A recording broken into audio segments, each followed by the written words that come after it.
You know the story of the race between the two brothers who were the sons of Lord Shankar.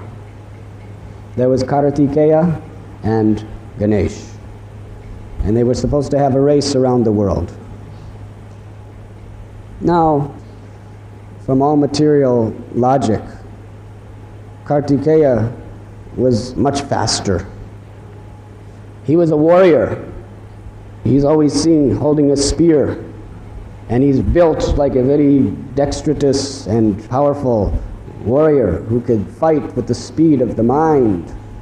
And not only that, his carrier is a very, very empowered peacock that can fly faster than lightning. And on the other side, there was Lord Ganesh. Lord Ganesh is mostly known as a pundit. He writes the Vedas. He sits up at Badrikashram with Vedavyas, and he's writing and writing and writing.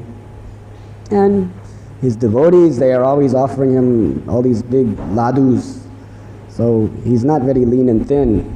In fact, he's quite stout.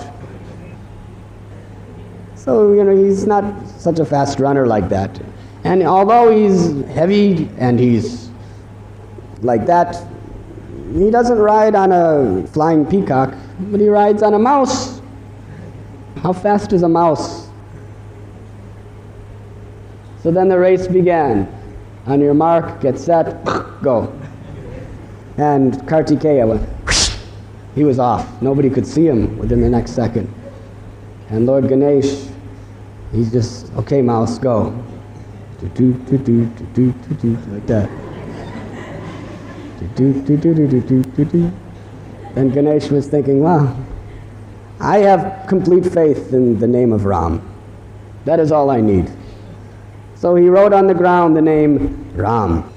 And because he had absolute faith that Ram was none different than his name, he simply did parikram around the name of Ram. And a few seconds later, Kartikeya returned. And he saw Ganesh. He had only gone a few steps. Lord Ganesh has won the race. What? How is this possible? Because it took you a few seconds to go around the whole world. But everything is within Ram. The name of Ram is none different than Ram. He has not only gone around the world, he has gone around the entire universe. Not only around the entire universe, he has gone around the entire cosmic manifestation. Not only around the entire cosmic manifestation, he has gone around the entire existence. He has circumambulated all infinity and everything within it. So this is the glory of the great souls. They have complete faith that the name of God is none different than the Lord himself. Rupa Goswami has told us that if you like to travel, circumambulate the temple of Vishnu 3 times a day. Because if you circumambulate, you've already gone around everything that exists. You've been everywhere. Because everything is within Krishna. When Krishna opened his mouth for his mother to see whether he had eaten dirt, she saw the entire universe within his mouth. Krishna wanted to prove to the world that everything is within him. And it is said, Nama Chintamani Krishna Chaitanya Ras Vigraha, that the name of Krishna is none different than Krishna. Nam namakari bahuda nija sarva shaktis tatrapita niyamita smaranena khala ethadrishi tava kripa bhagavan mamapi durdaivam idrisham ihajani nanuragaha. Lord Chaitanya has prayed, my dear Lord, in your name you have empowered all of your potencies, all of your glories, everything is within your name. That is our faith. But how many really have that faith? That in all situations, if we simply call out the name of God, we are protected by his divine mercy.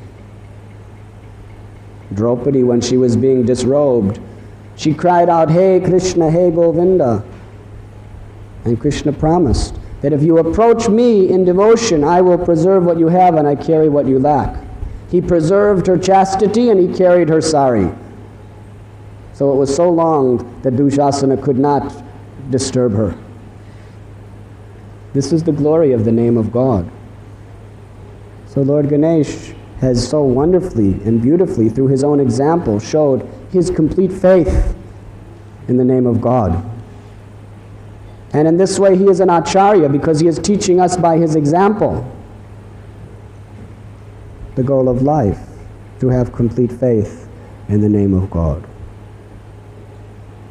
So therefore, we understand that he is a demigod and he is empowered to give material benedictions to those who approach him for that.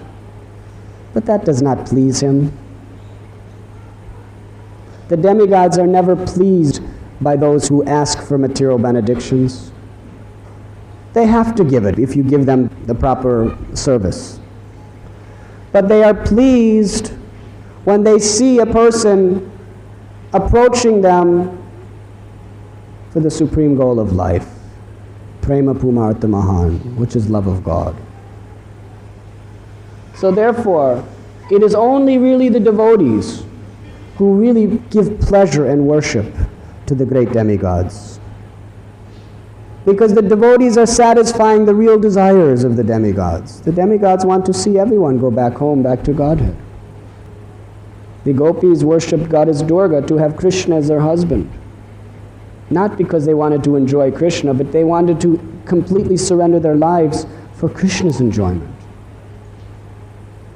So in this way, if we really want to offer the ultimate glory and service for the pleasure of Lord Ganapati, the greatest thing we can do is glorify his divine qualities as a pure devotee of the Lord, and be inspired by those divine qualities, and not simply ask him like a businessman, give me this and give me that, but we offer him our love on the basis of the great inspiration he is giving us. He has given us the Vedas, and he has given us such a wonderful example of an acharya. And therefore, if we really want to please him, we will ask him to help us to please the object of his love. And then we can really understand from the point of view of what Krishna is speaking in this verse of Bhagavad Gita, from the point of view of being above the three modes of material nature, from the point of view of striving for the conclusion of all knowledge, utter surrender to the feet of God. From that point of view, we can understand a relationship with such great empowered souls. From the transcendental point of view that Krishna is pleading with us to come to, we can accept everything favorable for devotional service and reject everything unfavorable. Increase of material attachments is unfavorable. Development of the service attitude, of the loving devotional attitude, is utterly favorable. So let this be our real desire in life. And then our lives will be perfect. When you water the root of the tree, all the parts of the tree are nourished. When we satisfy Krishna, who says, Aham sarvasya prabhavo matu sarvam pravartate, that he is the source and the root of everything, by that process, every demigod, every living being is ultimately satisfied, because he is the root of all. So there is no greater pleasure to any of the devotees than when they see their devotees surrendering to Narayan.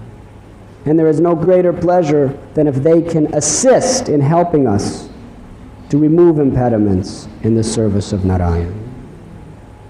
So let us make this our great goal of life, and in this way we will become most fortunate.